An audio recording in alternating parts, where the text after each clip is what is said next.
You're listening to Drive on talkSPORT with me, Andy Goldstein, alongside Darren Bent. We are, of course, looking ahead to a busy and incredible game day weekend where all of the top four, will be in action live on talkSPORT as Chelsea. What a game that's going to be tomorrow, live and exclusive to talkSPORT. Chelsea take on Man City. That one kicks up at 12:30. At the same time on talkSPORT 2, United in action against Aston Villa. You've got Everton in action against Norwich. You've got Brentford in action against Liverpool as well, part of game day. And we're asking a couple of questions about whether or not this is the best and the biggest top four ever. And also, is it a good thing that it's such a strong top four? You know when you say top four, you know Brighton are in the top four. I know, but you know what I mean. Yeah, they're not going to be in the top four. Yeah. You understand what I'm saying. Why don't you mention that in the meeting? Because I was having a look. I thought, hold on. I know, but everyone, when I say top four, everyone knows what I mean. It's the top four we all think will be there come the end of the season. Because City is still 2 points behind Brighton. Yeah, but I don't know why you mentioned that. Okay, we'll add Brighton into the mix as well then. Okay, let's speak to Sam. He's a Chelsea fan. Hi, Sam. How are you? Yeah, good, thanks, guys. How are you? I'm good. I'm very well, thank you. So you're a Chelsea fan, so I'm guessing you're going to say it is a good thing that it's a strong top four or not? Yeah, I think it is. I totally agree with you. I think it's the strongest top four we've had in a long, long time, and it kind of just proves the fact that we're the best league in the world. And when you look at the strength of the teams that are probably going to finish in the top four, it just kind of backs that up. As a Chelsea fan, it's very, very exciting. I don't think we appreciate how good Tuchel is actually as a manager and the instant impact he's had. And I'm not being biased. I think we're going to win the league. I just think when you look at our strength in depth... have Man City not got strength and depth? No, centre forward. Okay, Liverpool don't really have depth, do they? Yeah, I think the problem with Man City is they should have gone and got Harry Kane, because who's going to bang them 20, 25 goals?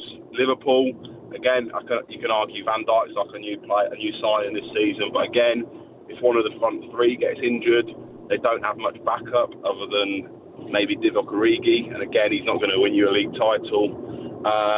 But the other thing as well, as a Chelsea fan, it's amazing just to see Tottenham and Arsenal in your rearview mirror. You know what? This was a really good call until you said that. Oh. Sam, let me ask you. You said about Chelsea having strength and depth. If Lukaku gets injured, who's your out-and-out goal scorer that's going to bang you 20 a season? Yeah, no, that's a good point. I guess, that's what, we've been pretty fortunate with injuries over the last few years. Do you know what, though, with Chelsea and Manchester City, I mean, you'd have to say, certainly with Chelsea, is that, yeah, of course, if Lukaku went down and got injured, they haven't got centre forward, but they did still manage to achieve the Champions League without him. Yeah, but at the same time, Man City won the Premier League without one. So I know Aguero was there, but didn't really play. I think them two teams have shown already that they can cope without a centre forward. Let me ask you this: Is it a good thing? As my pen dropped, is it a good thing that it is so tight between four clubs now? Because it's so cutthroat, this industry, and we talk about Solskjaer's got to win something; it's got to be big. Well, I think he has. This season. Yeah, fine, but there can only be one manager that's successful in the Premier League, right? And there's only going to be one manager that's successful in the Champions League, and he might not be manager of a Premier League side.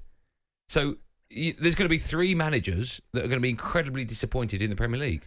Yeah, there will be. But you know what? You'd have to say, though, I think it's the top four right now, and as strong as they are, I think all four of them could possibly go all the way in the Premier League, of course, to win. One of them will win it, and the Champions League. I think the four at the minute, in terms of world football, I watched PSG in their first game against Club Brugge.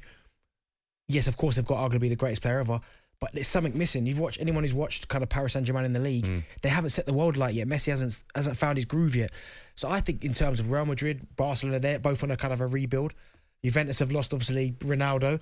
When you start looking about some of the teams, I think one of the winners of the Champions League is going to come from the top four. I really do. Let me just quickly ask you this, okay? I'm going to name the club, and I want you to tell me what's more important to the manager, okay? Yeah. Premier League or Champions League? I know you're going to say the first team. Okay. Go on. No, Chelsea.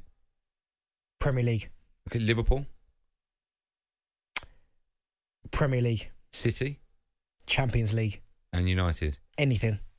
It's horrible, man. I don't know why I even put that in his... But it is. But either, yeah? Either. Because United need to win a trophy. I get you. that. Okay, that makes sense. Keep your calls coming in 08717 223344 to me, Andy Goldstein, Darren Ben. On Drive on talkSPORT with WeBuyAnyCar.com. Sell your car in under an hour, leaving you more time to enjoy the football.